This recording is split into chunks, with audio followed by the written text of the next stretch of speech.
देखो यार, मैं देख के आया हूँ हॉलीवुड की 12 रुपए की फ़िल्म जिसकी टिकटें ये लोग 300 300 250 रुपए में बेचते हैं। और मैं इतने प्यार से रिक्वेस्ट कर रहा हूँ कि मेरे यूट्यूब पे 1000 फॉलोअर कर लो, मुझे सब्सक्राइब कर लो। ये जो चुपचाप मेरे रिव्यू देख के चले जाते हो ना, मैं किसी दिन किसी कनस्तर फिल्म की इतनी तारीफ़ करूँगा कि जब 400 रुपए की टिकट लेके अंदर बैठे होगे ना थिएटर में, तब मुझे याद करोगे कि भले आदमी का दिल दुखाया था। मुझे 1000 तक पहुंचा दो, मैं सिर्फ 20 फॉलोअर दूर हूँ। तो मैं ये 12 रुपए की फ़िल्म देख के आया हूँ जिसका नाम है सिनर्स। ये 2 घंटे 13 मिनट की फ़िल्म है। और 2 घंटा 13 मिनट की ये फ़िल्म इसलिए है क्योंकि डायरेक्टर ने कसम खाई थी कि मैं 2 घंटे प्लस की फ़िल्म बनाऊंगा। आज ज़्यादातर टाइम लोग एक दूसरे से बस बात कर रहे हैं कि तेरे फूफा जी कैसे हैं, याद है मैंने तेरे मौसा जी को थप्पड़ मारा था, उस टाइप के। पता है बचपन में तुझे तेरे बाप ने कूटा था, उस टाइप की बातें हैं। पर चलो मैं कहानी सुनाता हूँ, जो भी है ये कहानी के नाम पे। ये स्मोक और स्टैक नाम के दो जुड़वा भाई हैं।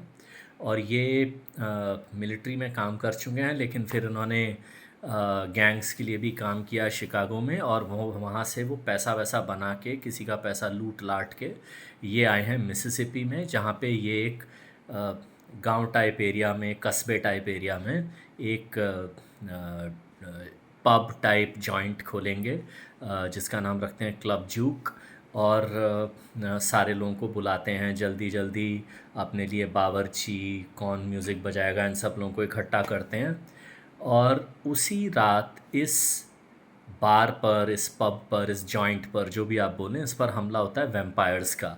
अब ये डायरेक्टर इतना कंफ्यूज्ड है तो ये साले वैम्पायर। हरकतें इनकी हरकतें इनकी वो ज़ॉम्बीज़ के जैसी हैं, जिसको भी वो ज़ॉम्बी चलते हैं ना, जैसे ज़ोर से नंबर 1 लगा हुआ हो और आपको चलते हुए जाना हो जल्दी जल्दी वॉशरूम तक, तो आप जो थोड़ा सा अकड़ के चलते हो ना, तो वो वाली जो वॉक होती है ज़ॉम्बीज़ की। तो अब ये काट लेंगे किसी को तो वो भी वैम्पायर बन जाएगा। वही सारी वही वही जो आपने अब तक 6056 बार जो बेवकूफ़ी देखी हो।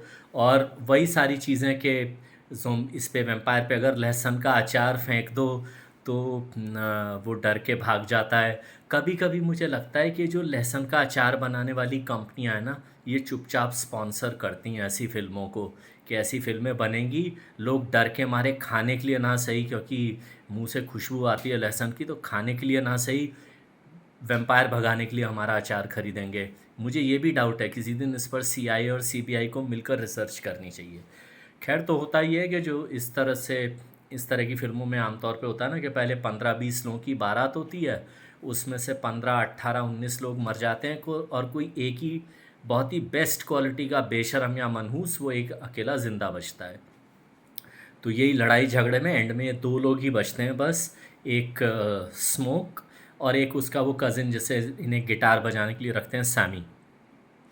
तो फिर वही है कि स्मोक भी मर जाता है, क्योंकि अपेरेंटली जिस आदमी ने वैम्पायर्स को भेजा है इनके बार पे, वो उसको गोलियां मारने जाता है। और गोलीबाजी में 2 गोलियां ऐसे भी लगती हैं और ये भी निकल लेता है। और अपनी मरी हुई पत्नी और बेटी की आत्माओं को देखता है और उनके पास खुशी खुशी चला जाता है। हम भी खुशी खुशी थिएटर से बाहर निकलते हैं इसी चीज़ में। लेकिन यही है कि अगर वैम्पायर ज़ॉम्बी लोग सच में होते हैं ना, तो पता लगेगा कि यही लोग कोर्ट केस करेंगे इन फिल्म बनाने वालों के ऊपर कि ये हमारा नाम क्यों बदनाम किया जा रहा है। पूरी फिल्म घिसट घिसट के चलती है, कहानी स्पीड नहीं पकड़ती इंटरवल के बाद तक। इंटरवल के पहले तो बस लोग एक दूसरे से बात ही कर रहे हैं कि जी मैं ब्लूज़ का फेवरेट हूँ, ब्लूज़ का फ़ैन हूँ ना जी, मैं तो येलोज़ का फ़ैन हूँ। कि फिर वो कोई आके ये दोनों भाइयों का बहुत रंगीला इतिहास रहा है, तो कोई लड़की आके लड़ रही है कि तू मुझे छोड़ के क्यों चला गया। कोई बीवी लड़ रही है कि तेरा पैसा बेईमानी का पैसा है। मतलब इतने सारे सब प्लॉट है ना कि इंटरवल तक आप सोचने लगते हो कि देखने क्या बैठे हो। भगवान की कसम, मैंने इंटरवल पे गूगल खोल के देखा कि इस फिल्म का जॉनर क्या है, तब पता चला ये हॉरर मूवी है। तो और मैं सोच रहा हूँ भूत तो अब तक आए नहीं। तो फिर ये वो फिल्म है, इसे मैं देख के आया हूँ। तुम में से कई लोग मेरा ये रिव्यू सुनकर अपने पैसे बचाएंगे, लेकिन मेरे फॉलोअर नहीं बनेंगे। देखो ये कितनी बेइंसाफ़ी है। ठीक है बेटा, मैं भी अब कसम खा के बोलता हूँ, अगर अगले इस रिव्यू के बाद मेरे 1000 फॉलोअर नहीं हुए तो मैं भी अटकाऊँगा तुम लोगों को। मैं किसी ऐसी फ़िल्म की तारीफ़ करूँगा, तब तुम लोग सच्चे दिल से मेरे फॉलोअर बनोगे। चलो, ऑन दैट नोट, मैं वो सिनर हूँ जो ये सिनर्स फ़िल्म देख के आया। अभी मैं थोड़े देर लेट कर अपने पापों का प्रायश्चित करूँगा, आंखें बंद करके सो जाऊँगा ताकि दिमाग से टेंशन निकले। बट आप में से लोग, बस ये आखिरी बात, कि जिन लोगों को ये लगता है ना कि सिर्फ बॉलीवुड में ही बकवास फिल्में बनती हैं, नहीं यार, नहीं। गधे अंतर्राष्ट्रीय लेवल पर भी मौजूद हैं।